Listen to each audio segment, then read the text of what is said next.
When we look back at 2015, when actually it got named Ugabus in 2016. So when we decided that it was going to be called Ugabus, the one thing we knew was that it would grow into a big company that's used by every single person who was using public transport at the time. We knew that it would actually go public. We thought it would be the first startup to actually go public and list on the stock exchange. So everything we did from day one was towards that particular mission. But then we knew that for you to go public, number one, you need to be making money. And at that time, I must be honest, I didn't even know that there's something called raising funds or getting some VC to come and give you money. But there's one thing I knew, and that is getting profits.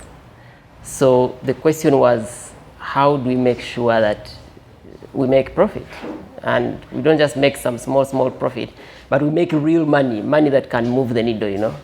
Yes. Okay. It's interesting for you to see that you thought maybe you could go IPO at some point. Maybe let me just pause a little bit there. What reigned in the reality that maybe going IPO was not the way to go? What changed in there? You could have closed the company and probably gone IPO.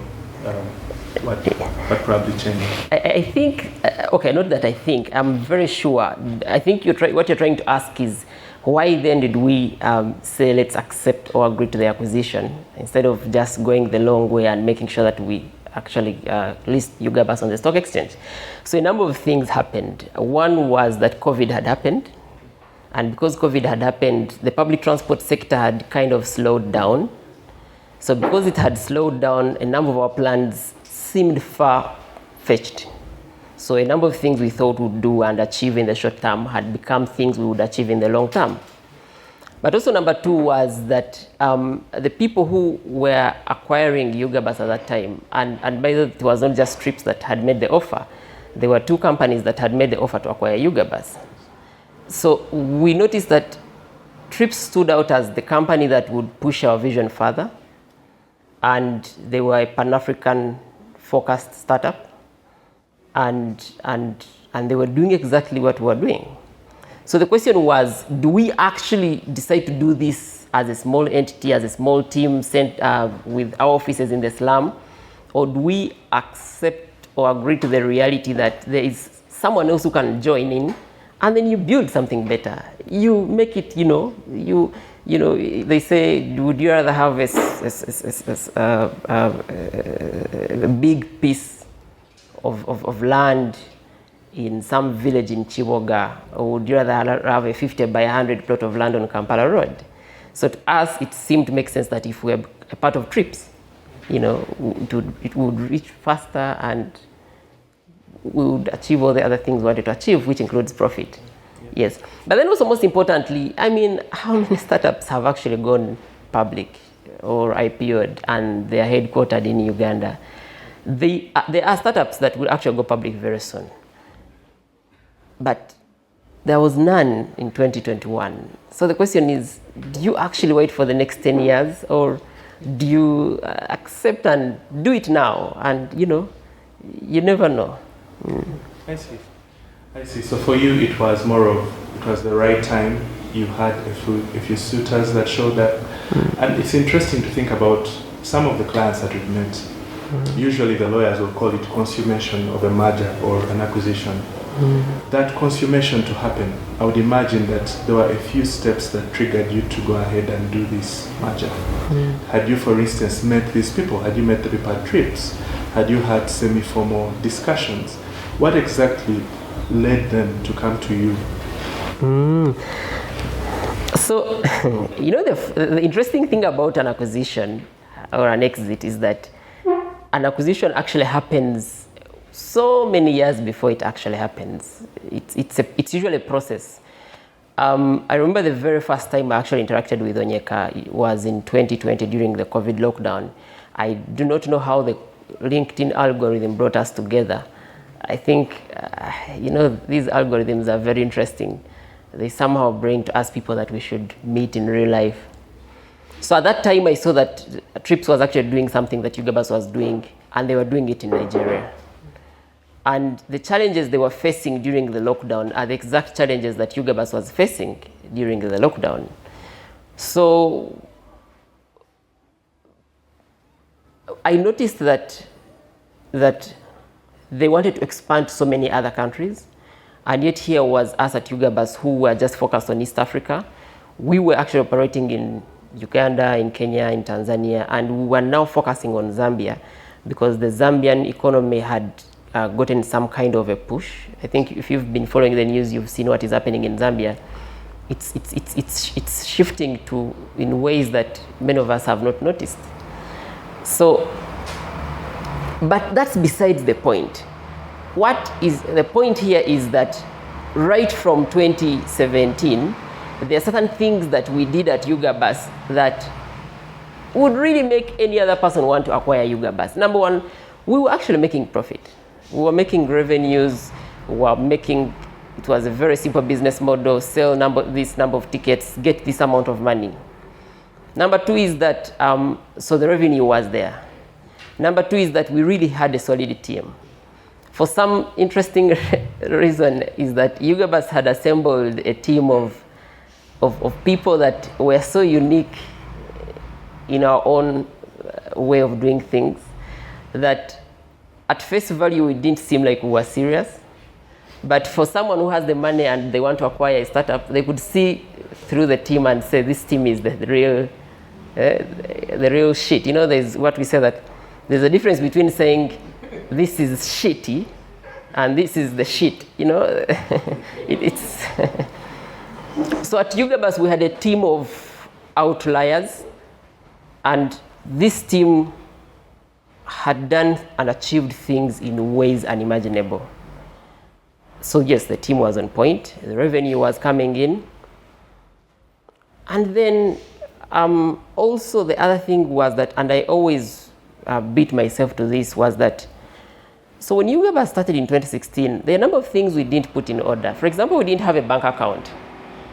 And that meant we were non-existent. You get, I mean, if you don't have a bank account, it means you actually don't exist. That's the true nature of things. So many years later, when due diligence was being done, it started from the point when the bank account started being used, which was 2018. So it means we had lost 2 years of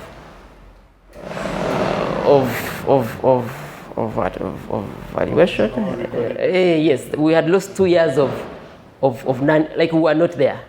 And yet these were 2 years when we were actually spending so much money, we were building the product, we were in the bus parks, we were doing shit, you get it.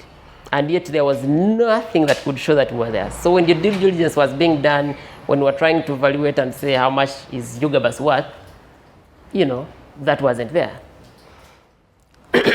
But then also number four was that we had identified a gap in the market, and there was actually a market in that gap. It's common knowledge. People use buses, but how many? 360,000 people use buses every single day. On our Ugandan roads, people are actually paying for those buses using cash. Ugabus was digitizing this industry, and it was just plain simple. You didn't even have to hire a consultant to see this. It was just there. You get it. So when the people who wanted to acquire Ugabus come in and they want to launch into Uganda, they actually realize that there's this other guy who, if they really want peace, they better have this guy on their side. Otherwise, they would have faced it rough. Yeah. It seems like from your experience, you had literally built a business. You had product market fit, you had revenue, maybe you had hired a good team. But what are those key things? I think you started pointing on them. What are those key things you wish you knew you should have had to make the deal much easier? So you've already said if you had a bank account earlier, probably you would have had much better financials for the deal or a better valuation. So what else do you feel like you should have known or should have had at that time to make the deal more easier to do? Thank you so much. That's actually a very, very, very great question. And one of the things is, I think number one was a very sound corporate structure. So by corporate structure, I'm talking about things like the board, and when I talk about the board, I actually mean a board that actually works. You know, we always have those things where you list people's names. You know, we even do it on our teams. Like you find someone says they have a team of like 5 people, and it's only one guy who actually works. The others are just there as billboards. So I'm talking about a board. What does a board do? Or what does a sound corporate structure do? It reinforces the legitimacy of your business. And for any person who is trying to do an acquisition, that is a green flag. Number 2 is that there were a lot of loopholes in our legal structure. Things that we really didn't pay attention to because we were so much focused on making profit, generating money, having buses on board. You get it? For example, there were some bus companies where our agreement was verbal, where you just agree with a guy because you've met him over coffee or you met him at his farm. And he tells you, "Oh, young man, it's okay. You said what you want to do. Yeah, okay, come and try it out. And we see how it works." And then you try it out, it works, the guy pays you. He actually pays. But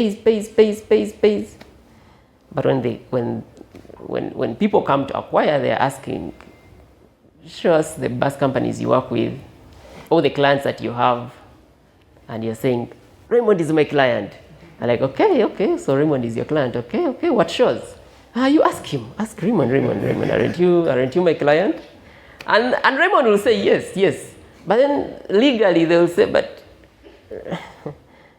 Raymond, what shows that you're a client to this guy? Those are things we actually underestimate so much, and they make a lot of sense, that we don't document the agreements and we don't document most of these things in a legal way. Or sometimes we actually tell your brother who is in first year doing law, and you say, by the time you finish your law degree, so you agree with this first year law student guy to actually do things for you, and then an acquisition happens before the guy finishes his law degree. So you see, you lose out a lot. So yes, we really didn't take serious a number of our legal processes. The other thing was that we really focused so much on the Ugandan market. Now, yes, if you're a 1-year-old startup, focusing on the Ugandan market is very important, because yes, you're trying to find your stronghold, and that usually is the market that you are, But for a 5-year-old startup, really, we should have already,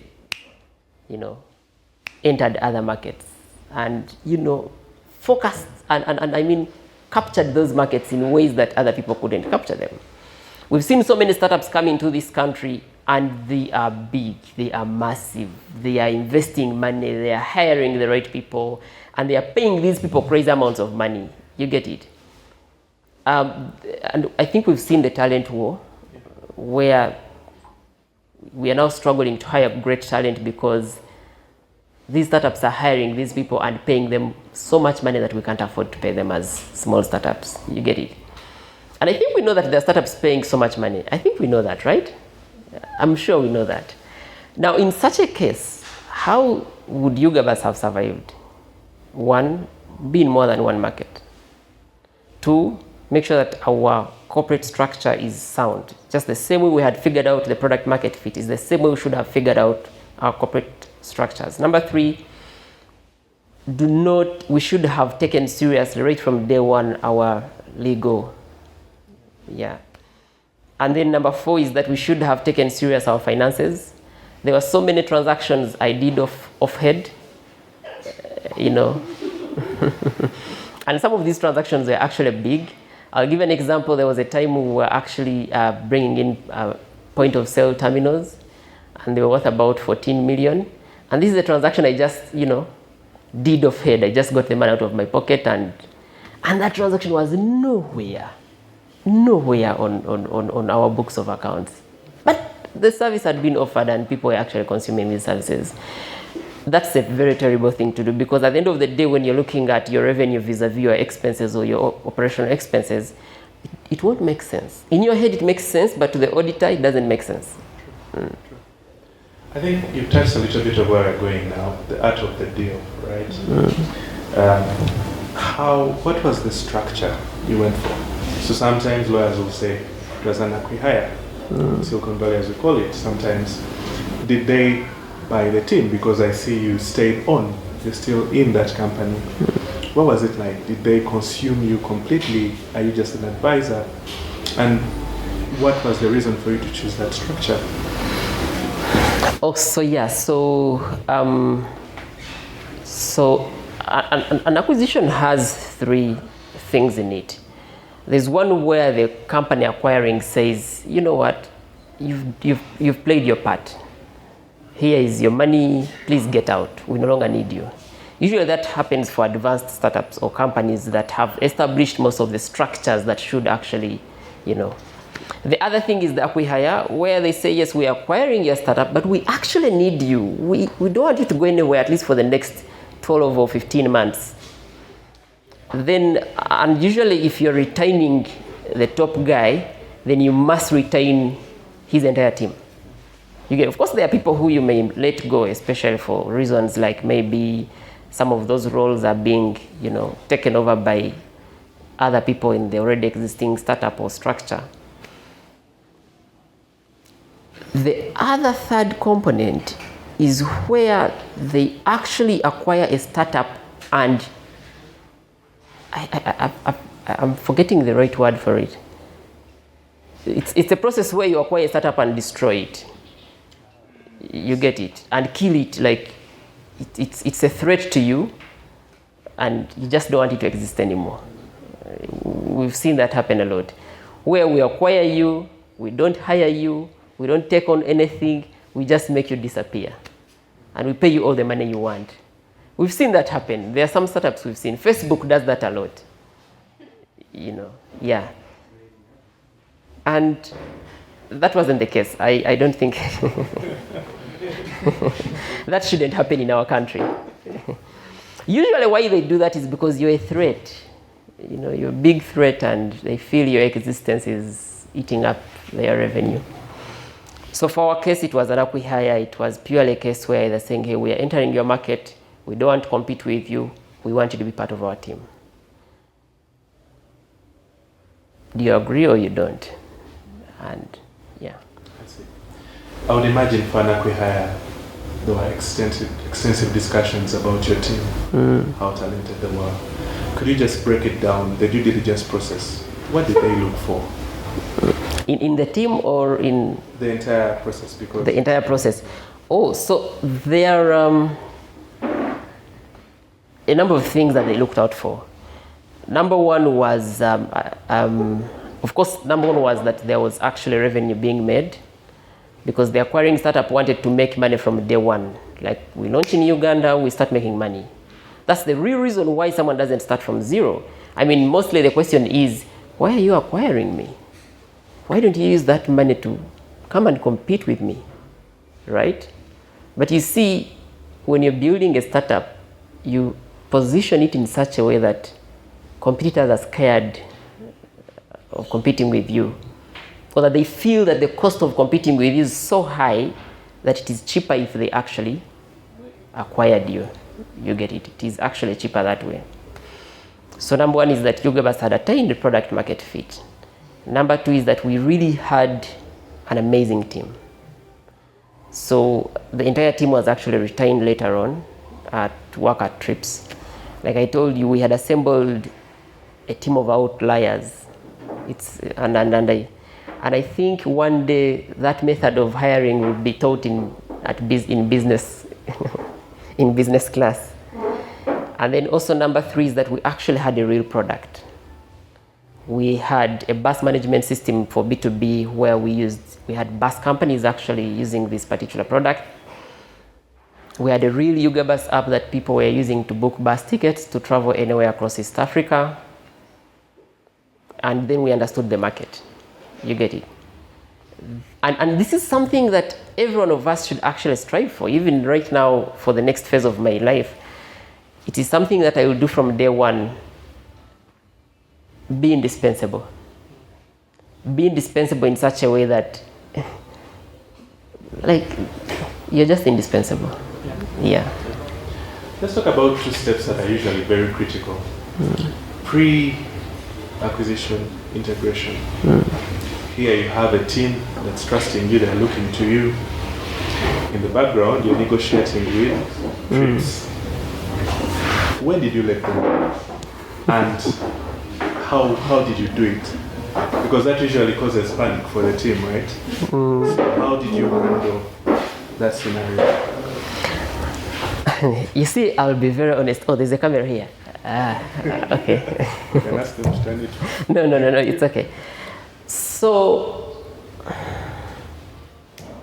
two things. There's the emotional bit, where even to me as a founder, it's hard. I mean, you've been building this particular baby, you love the baby, you really have done everything to make sure that this baby succeeds. And now you have to let go of this baby. That's the emotional bit. The financial bit is that, and I really want us to first agree on something. Money is the list of things that inform an acquisition. Because you guys, money is liquid. Ziguako, yeah. What I did at Ugabus was that, number one, after we had agreed amongst our stakeholders, like we've said, we had some people who had invested their money in Ugabus. We had to talk to them and tell them that, look here, the journey of Ugabus is coming to an end. We had people who were working at Ugabus. They had sacrificed, some of them had sacrificed their entire life to work for Ugabus. Some of them had rejected job offers from other places to actually work for Ugabus. So how do we then communicate this to them? I think it came back to us being as honest as possible. This is what is going to happen. Ugabus is getting acquired. It's getting acquired by another company. And the vision and mission is going to be bigger, Pan-African centered. Our contracts are going to be revised. Now you're no longer going to say that you're working for Ugabus. You're going to say, I'm working for, for this other entity. And then also number three is that, of course, there are details we couldn't tell every single person on the team.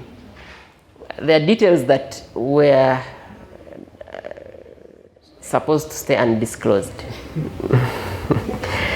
Yeah. Are you able to tell us those details? Yeah. One of them was the weight of the deal. How much? I think today I should say how much. Yeah. Yeah, I really would love to do that.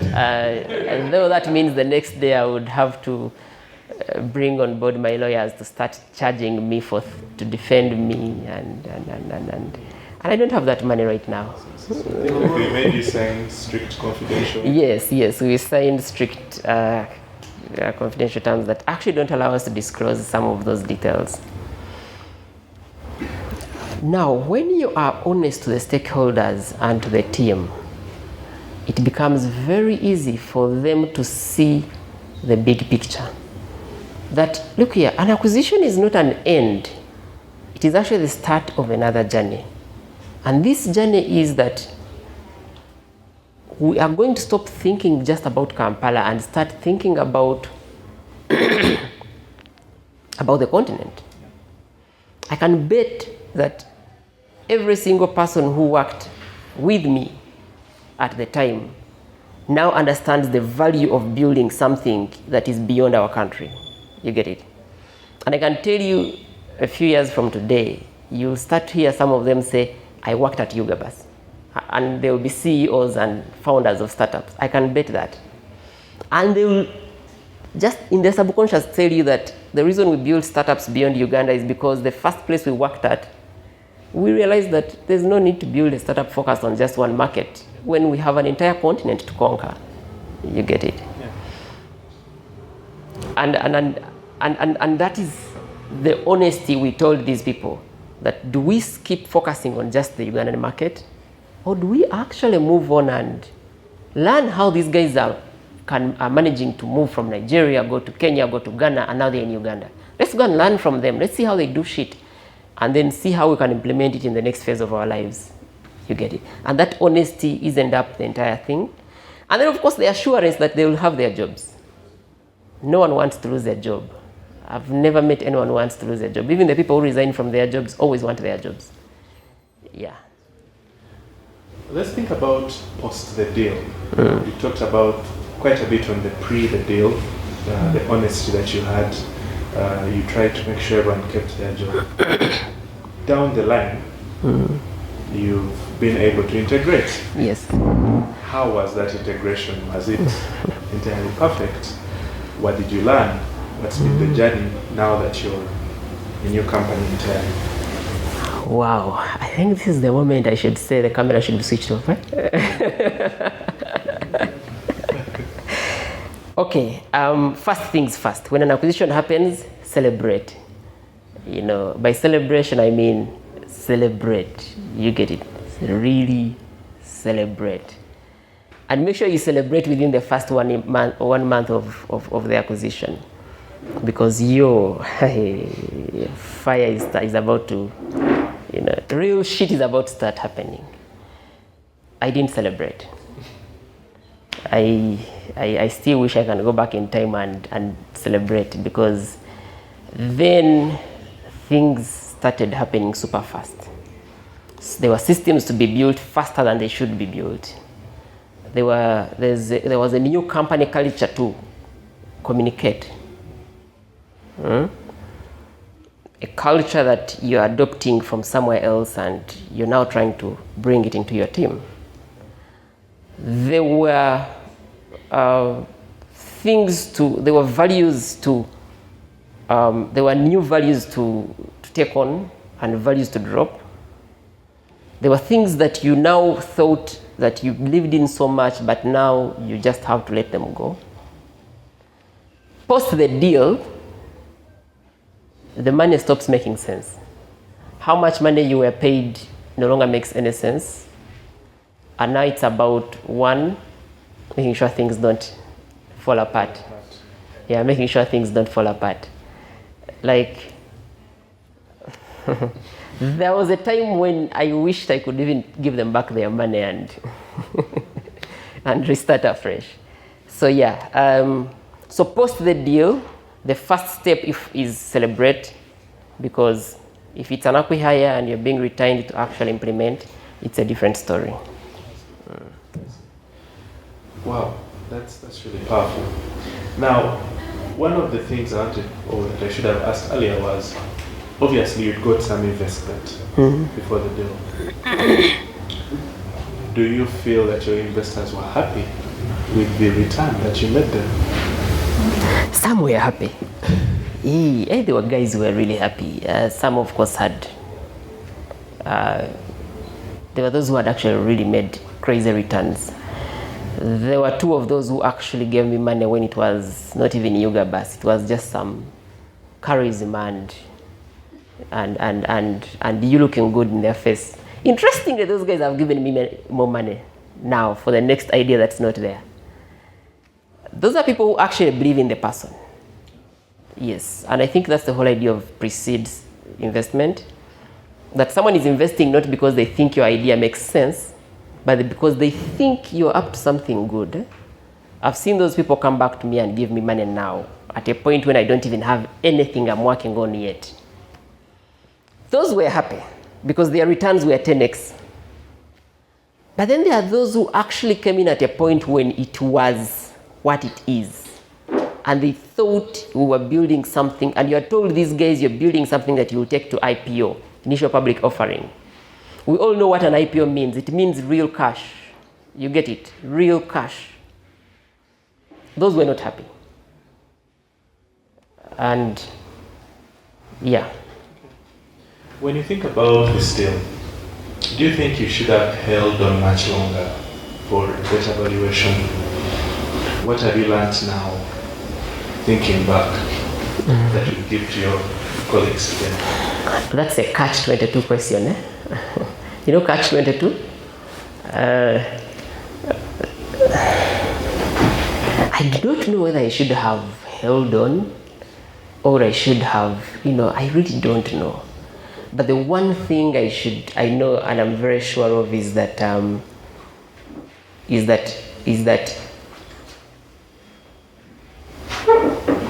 everything happens at the exact time it should happen, and that's what I think we call the hands of fate.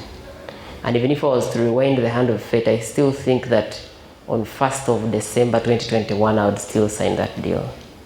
I still think even if you took me back to that exact day and asked me, Kakiza, are you selling Ugabus? I think I would still sell it. Because at the end of the day, everything else, after it has been said and it has been done, you look back at the circumstances under which you took that decision and you realize that under those circumstances, that was the best decision you could take. And that if you're to be taken back to those circumstances, you'd still take, just as that you'd even take a worse decision. But in this case, I took that decision. I thought it was the best, and I didn't take it alone. I took it on behalf of everyone else who was part of Ugabus. Yeah. Okay. Well said. The broader ecosystem. Let's think about that. This is a deal where people come in, we sign very strict NDAs, everything is confidential. All we see is a few articles online of, Trips has taken over us. And that is happening more and more. We saw this fintech, forget it, but they also did the same thing. Sorry? Yes, Ben. And this is a younger ecosystem. We would like more of those success stories. My experience as a lawyer was to mention this over and over again. We work on some of these deals, and the founder tells you, I don't want you to say anything. The moment you say something, your A is going to come knocking on the door. In fact, Marvin must be seated somewhere there. We're making plans saying, tell us how much money was it, and you're saying, you want to send your A my way? So let's talk about the impact of these kinds of, exits on the market. Now, let's look at two scenarios. The fact that they're not being disclosed, and if they were disclosed, what impact they would have. Okay. I think that's a question that most of us are trying to ask ourselves, and personally I also don't have an answer to it. Why are they undisclosed? We need to understand that. But what is the impact of an acquisition to the startup ecosystem in this country? Number one, it brings legitimacy to the ecosystem. When a startup ecosystem does not just develop because we have great entrepreneurs, it also develops because people are trusting the ecosystem with money. And this money is not money that we've generated locally in the country. In most cases, it is money that is coming in from other economies, from other markets. But you see, we're not just the only economy. We are competing with other countries in the region. We are competing with Kenya. Of recent, I'm seeing that Tanzania is a silent giant. There are startups in Nigeria that have raised upwards of $20 million, and they don't even talk about it. They're so silent about it. So when an investor is coming in and they want to invest, they're looking for an ecosystem and they're comparing the 6 East African countries. And when an investor just wants a return on their money, they will go for an ecosystem where startups are doing an acquisition. So he says, there are so many startups doing acquisitions in this country. Let me invest my money here and I get it back and become rich and go back and report to my stakeholders that I made a good return on investment. Number two is that acquisitions, remember back in the day when we still had those Chinese phones? That's how you know it's about to ring. Yeah. Yeah, so the other thing is that it reinforces innovation. I can tell you there are countless entrepreneurs in this ecosystem whose morale has been boosted by the fact that Ugabus, Bionic, and others have done acquisitions. You get it? These are entrepreneurs who have never met me or met Twahirwe or met Natif of Guardian, and they may never meet us, but they saw in the news that, guess what, these startups have been acquired and they are building with the goal of making it. So it reinforces innovation. But also number 3 is that it brings in unlimited resources into this ecosystem. Think of it. Where do you think we put all this money when we get it? Let's think of it. Where do you think we put this money? Buy fancy cars. Well, I mean, a car is just how much? Real estate. Even if you did real estate, if I buy your land, it means I've given you money. Where do you put that money? It means, remember, this is money that has come from another economy to our economy. This is, I think this should be like FID, right? I mean FDI, foreign direct investment, right? When startups get acquired, they bring in money into the economy, real hard cash. And this money does a lot of things to our economy. You get it? You may never see it, you may never notice what happens.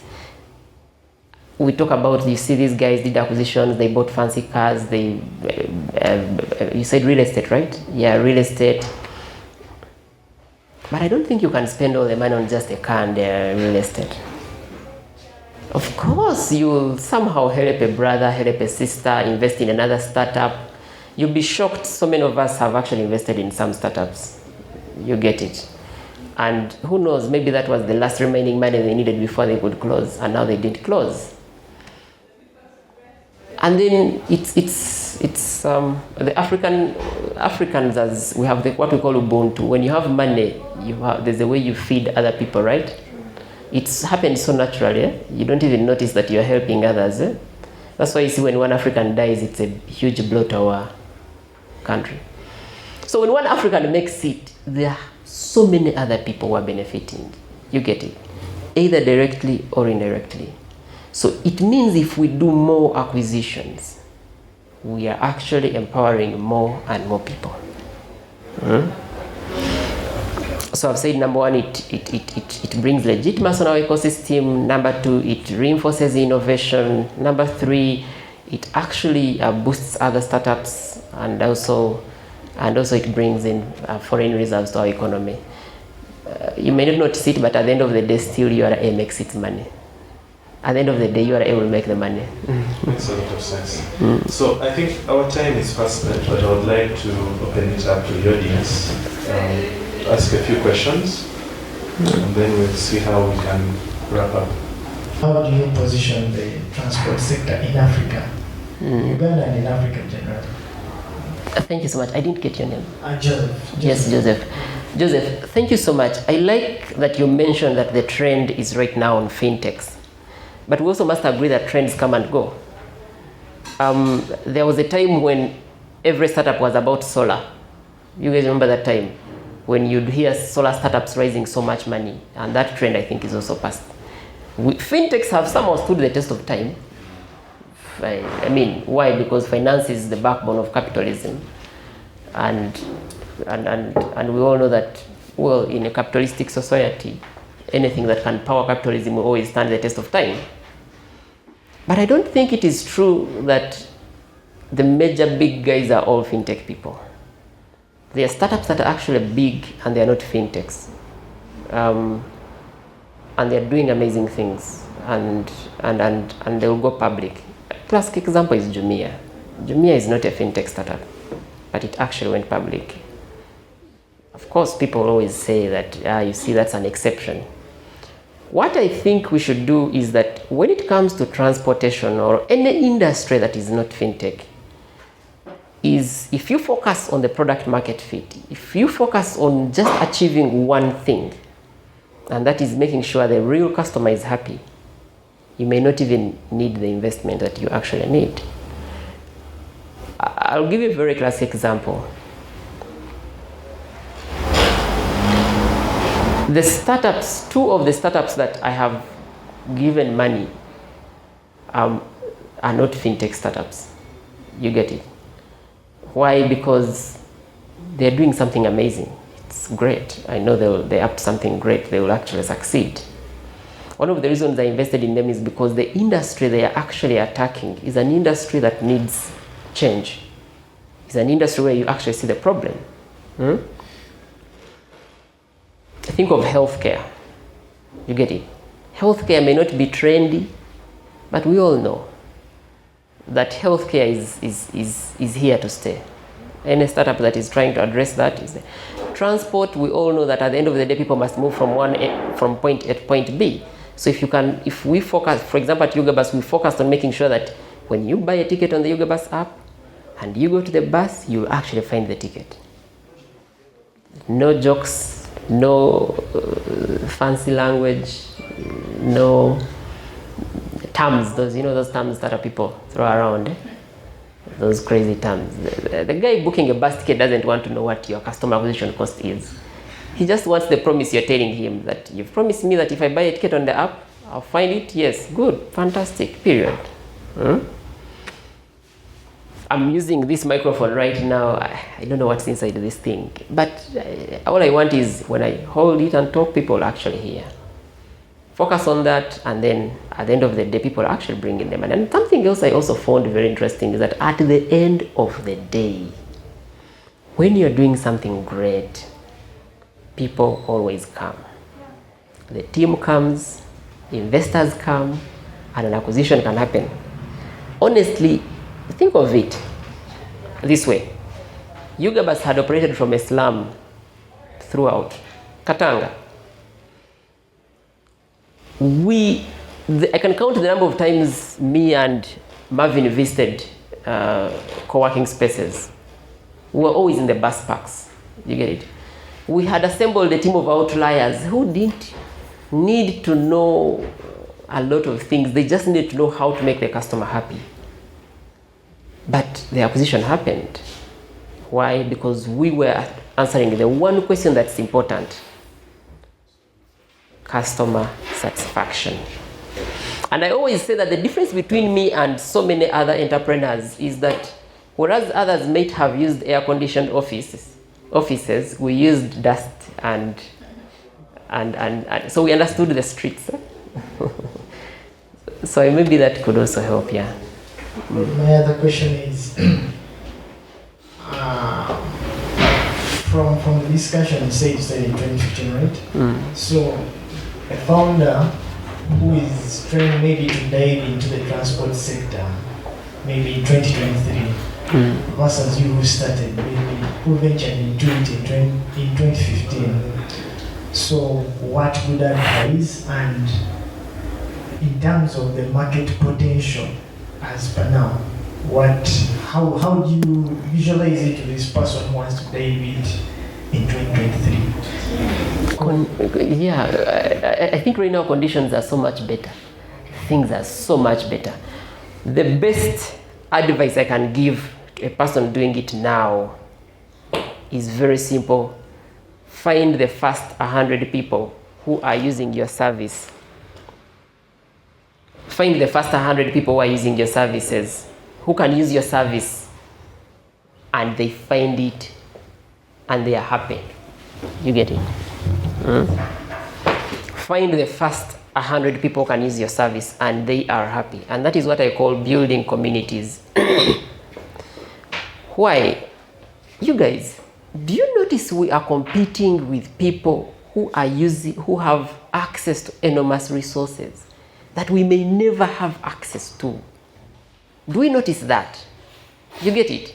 This is a David and Goliath battle, where if you remember David and Goliath, just imagine that stone had missed Goliath. You get it? That's the situation we're in. I'll tell you for a fact, I'm going to build another startup, and there are certain luxuries I still don't have, and because of that, you find you have one data point, and these guys have thousands of data points. You get it? These guys have enough resources to hire and fire. You can't hire and fire when you're a small guy. You get it? These guys can afford to make mistakes for 1 year, which you can't afford to do. If you're starting out, focus on finding the first 100 people who can pay. You get it? And then the other thing, guys, let's forget, for a moment, let's forget that there's investment. And then find people who actually pay for our service. Because the truth is that at the end of the day, even investors want people who are making revenue now. Things are that bad. Yeah.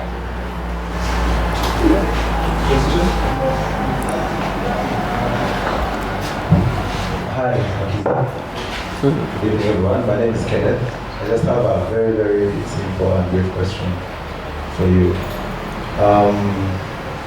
Two things. Acquisition or investment. Okay? So let's say, not for you to have two options, but for you to work towards having two options, or to build a startup and you direct it towards two possibilities. One being being invested in, having maybe 1 million being invested in you, or having 1 million acquiring you. What would you go for as the main really part of the question? And the second part of the question being, at what point, what are some of the signs? You said that if you went back, you probably would still say, okay? So at what point do you get you're getting back? Is it, did you eat enough, did you eat enough dust in the slums? Did you feel like your fellows were leaving you? You know, you can start a business. So you can be 4 people, you can start businesses, and then your fellows leave you. So you feel like, you understand me? Because when I started it, I believe you had like things that you wanted to achieve. You had a dream that you were looking towards. And an acquisition, most of the times, or sometimes, really acquires that dream as well. So I would like to know, like, really what it looks like on the Well, I would honestly choose the $1 million in investment. I mean, it gives me the chance to stay on and increase the valuation of the startup. So I take on the 1 million, build, live to fight another day, see how it goes. Who knows? Maybe the next time we see an acquisition is when we are now worth $100 million, right? Number two, you're asking why am I going back? Didn't I eat enough dust? I'm going back this time around. I'm going back in a different way. I'm going back. Yes. No. I wasn't saying why you're going back.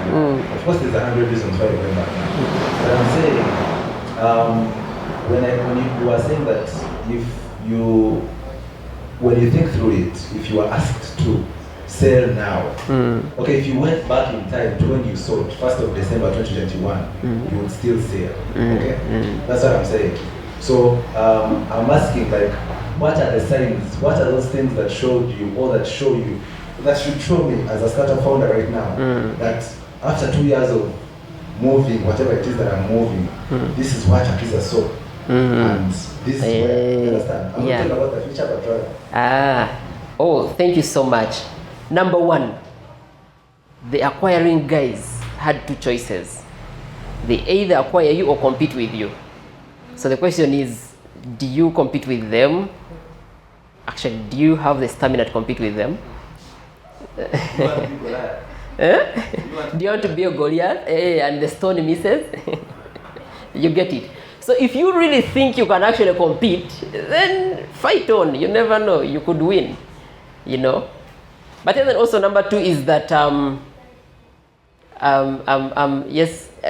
so the other number two was that, and this is actually to me personally, to me an acquisition was to reinforce the fact that you've played your part. Hey, Kakiza, look at. I remember one of those days I was showering and then I asked myself, should I do this? And then a voice told me that, you know what, Kakiza, you know what I want to say.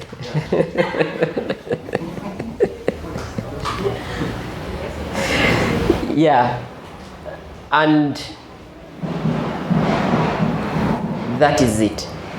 Do you actually compete or accept to the acquisition? There are startups that have actually rejected acquisitions. A classic example is Snapchat, where the guy had to go back to his team and buy each of them a book. Buy for each of his team a book, The Art of War, you know, and tell them it's time to fight. So there are startups that have actually rejected. I think right now, if you came to acquire the startup I'm building, I would refuse. Yeah, I would tell you, take your money and yeah. It's nice a bit of how so much you ask. Do you ever feel like you cheap on it? You ever put it in which steps? Right now, you're asking why wouldn't I accept the acquisition right now, the one of the startup I'm building? Because it's still so young. It's like marrying off a 12-year-old daughter. You get it? Yeah, it's yeah. Ugabus had reached 18 years. It had gone past adolescence and it had become a real old person. Yeah, it had finished school. But right now, if you came to acquire, it would be like you're coming to marry my 12-year-old daughter. I would fight. Yeah. Any other questions? If one of your cars is UBL 207B or UBK 326V, someone needs to move. Yes, thank you very much. My name is Amos. I'm a consulting microbiologist, something like that. I'm a civil servant, so. But from the other side, we see the side of entrepreneurship makes lots of money. That's why I want to come this way. You feel this side makes more money, This side is better. What I hear, acquisition. guys, should we tell him? You know, so I tried doing something also in the incubation space. I want to end malaria using AI on design some software that will recognize the wing flight of a mosquito and track it. I was too early, wasted lots of money. But if you want to build something in the health space, you can consult me. It's very high that side. There's no money, especially on malaria. People on the other side don't want to give money on malaria. They want malaria to be there. While this side is a problem, we want to end it, but the money is also not there. Build it, you understand? So we're still in the middle like that. But on your thing, Ugabus, I travel a lot. Unfortunately, I have not used it. I wonder why. There's what they call customer segmentation. There's a high chance you are in the segment we decided to ignore. I think because I spend less. So, two areas that I want to ask. One is, which value did you really add in the transport? I know you're not allowed to discuss big money issue, but me, I want to see like which value did you add? For example, if I'm going to Gulu, the bus ticket is 25. Then if I want to use Ugabus, by that time when you're operating it, how much would I pay? You'd pay 25. Yes, so the question now is, how were you making the money? That's the first question. Let me ask the last one, then you answer together. Then you said you also have a diverse team. That was what background did they come with in the maybe qualification, experience? Did you hire bus conductors or traffic police or who were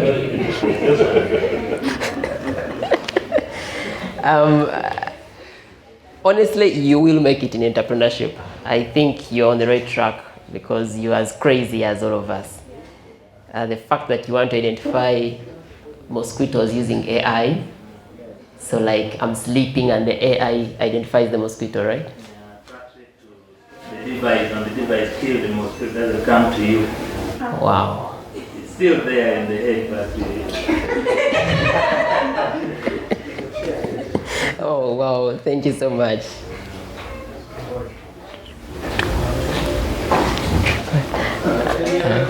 I'm going to answer those questions. What triple? No, triple 34. Triple 34. I've not yet answered his question. Let me first answer his question. The first answer was that, so, when you booked a bus ticket on the Ugabus app, and the ticket is 25,000, you'd still pay 25,000. Because we had found a way to offer value that goes to the bus owner and also to you. You, in one hand, you get convenience as a traveler, on the other hand, the other guy wants a customer. You get it, so he's paying for that customer. That is number one. The other second question was, what kind of team had I assembled at Ugabus? We had assembled a team of outliers, misfits, people who life had chewed and spit out, people who were battle tested in areas of customer acquisition, in areas of operation, and people who didn't have any kind of entitlement to anything. It always took us a lot of time to find those people, but we found them. And these are people who believed that life owes us nothing, but we owe it everything. You get it? These are people who would even go for months without any salary, and they would still show up to work like as if they earn millions of money. You understand? I cannot explain how that used to be done. There's no script to it. I've not read it in any business book I've read, and I've read so many. But I've seen entrepreneurs talk about it. I think I was watching this Super Pumped, and he talks about it when he was building Uber. He also says the people he hired at Uber are people who couldn't be hired anywhere else. You get it? And I've seen it everywhere. Look at startup people. Look at how they dress. See how we look like.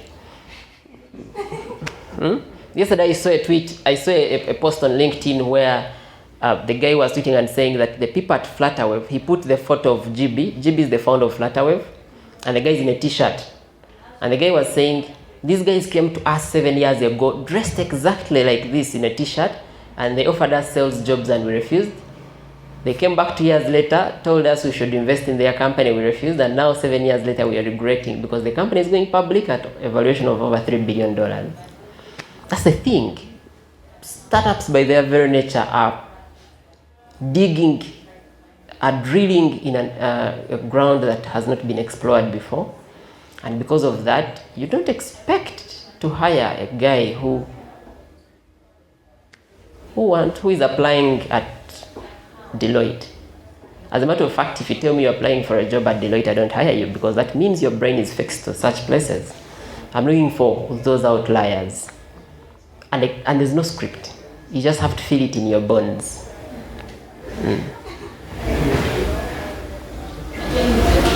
Yes, there was a lady out who had a question. Yes, the question. My question was actually kind of similar to his. I don't know if you answered it. I was so curious. You mentioned that your talent acquisition process needs to be taught in school. So I wanted to understand how you identify the talents and how different are they from any other talent. What makes them exquisite from others? Thank you so much. Maybe let me try to answer that question. So it's not about qualifications. It's not about it's not even about the hiring process. It's about engaging the people you have hired through a series of tasks over a certain period of time. You get it? And let me give an example. At Ugabus, one of the things we would do is that we would hire 2 people per role. And then those 2 people, we believe by the end of 3 months, we'll have seen who of the 2 will most likely fit the role. The number 2 is that we could quickly identify your weaknesses and realize that you won't do that job, and we get you off that job and give you a job we feel you can actually perform. You get it? And then number 3 is that because we were like a guerrilla army, we looked for motivations that were beyond the normal motivations that normal employees look for. You get it? I mean, let's look at what are those things that motivate us here to get jobs? Salary, right? What else? Cash, right? What else? Experience. Status. Yes, status. The rolling chair, the air conditioning, the coffee somewhere. Plus the bragging rights. I work with NSSF. Loans. Loans. You have loans and you want the loans paid. You want to get the loan. So you want that the bank should quickly say, you work for this and so here is the loan, right? Yeah. Too bad I wouldn't hire any of you here. Because you clearly can't fit the kind of people that I would be looking for, or I look out for when I'm hiring people.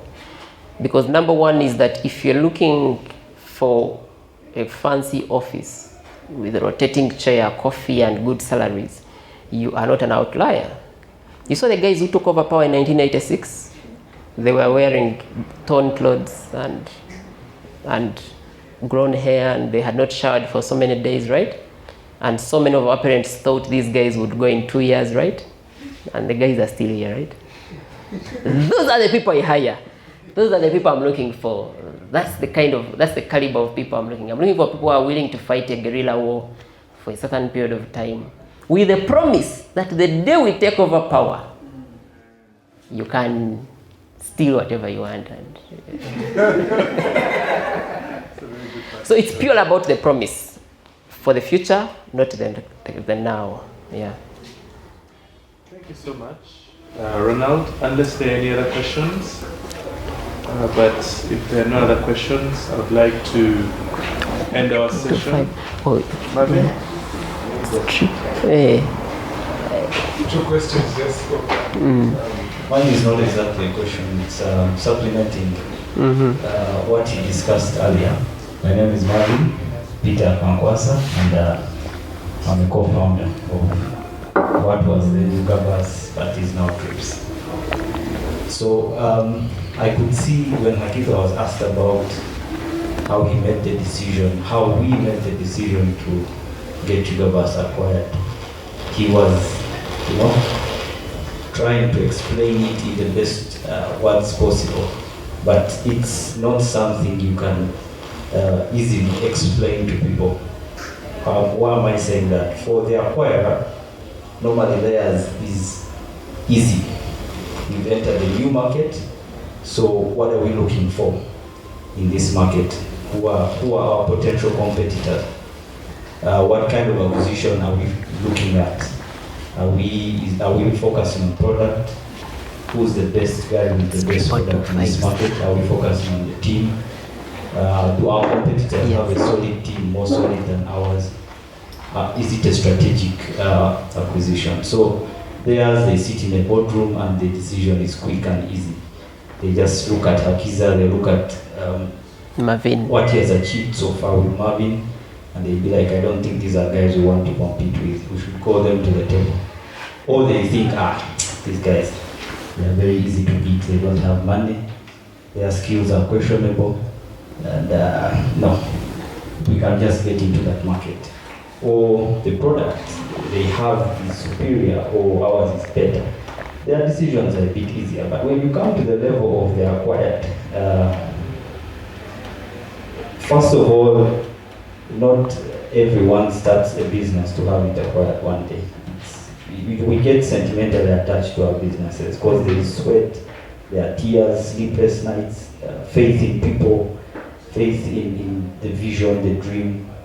So it's just something that someone offers you and you consider it.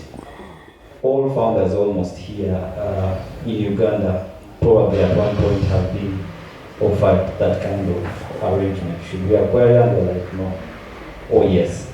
So there are many factors that inform that decision. There's a whole thought process. You look at the surrounding economic situation. You look at the positioning of your startup in the whole ecosystem in terms of how competitive it is. You look at your funding. Do you have money? Your war chest, is it bigger than the other guys? There is lots of things you consider. So it's not something we just woke up one day with Kakiza and said, Kakiza, let's get acquired. No, it actually that decision took a very long time. There are times I would find Kakiza in the office and he was very troubled, thinking, is this the right decision? I would be like, yeah, don't worry. If we have made our analysis and we think this is the right way to go, that's it. So guys, all I'm saying is, don't start businesses. Well, there's that common saying that you begin with the end in mind. If you've read the 7 Habits of Highly Effective People, but I don't know if it is something good or effective for you to begin a business and think we want to get acquired. Then you're doing the business for the wrong reasons, because you're not adding value to the market. You're not creating products that are creating impact. all you're thinking about is can we raise our valuation to say $1 million so that we acquire that this much. No. It should just come as if you guys have read or watched the documentary about America's the man who built America. Carnegie was offered a buyout or an acquisition by JP Morgan, and if you remember very well, it took him a very long time to make that decision. He was thinking, my whole life I've built this steel empire. How do I just sell it to one man in one day? It took him a long time, but he eventually made the decision. So it's not something we just say, guys, let's build, sell. It happens in some cases, some people build to sell, but I don't know if those startups they sell, I don't know if they are the startups that you can say have made a huge difference in people's lives. So we begin out with this motivation of starting Ugabus, and it's going to change the bus industry. It's going to revolutionize things. So you don't say, I'm starting this to sell it. No, I don't think you will really build a solid business like we had built. So we just wanted to supplement on that. Kakiza was, trying to be a bit diplomatic. I've given it. It's not that. Thank you. There's no process behind it. That is true. Good evening, everybody. Good evening. My name is Daniel Mej. I'm a student at Eastbat University. So my question is that I didn't understand very well because brothers asked a question about the value that you're adding to the market. So you said that like if the ticket is 25k, you're going to pay 25k. So I didn't understand how are you getting money, how are you making profit out of it, out of your business. Thank you so much. Of course, here now we're trying to discuss the business dynamics of an already acquired business. But to answer that very quickly is that we asked ourselves who is most likely to pay for the service we're offering, who actually is facing the problem in the value chain. And to ask the person who was facing a problem in the value chain was actually the guy offering the service, the bus owner. He's the one who had a problem, a monetary problem, not a convenience problem. He wanted more customers. We would bring the customers, and he pays for that. Yeah.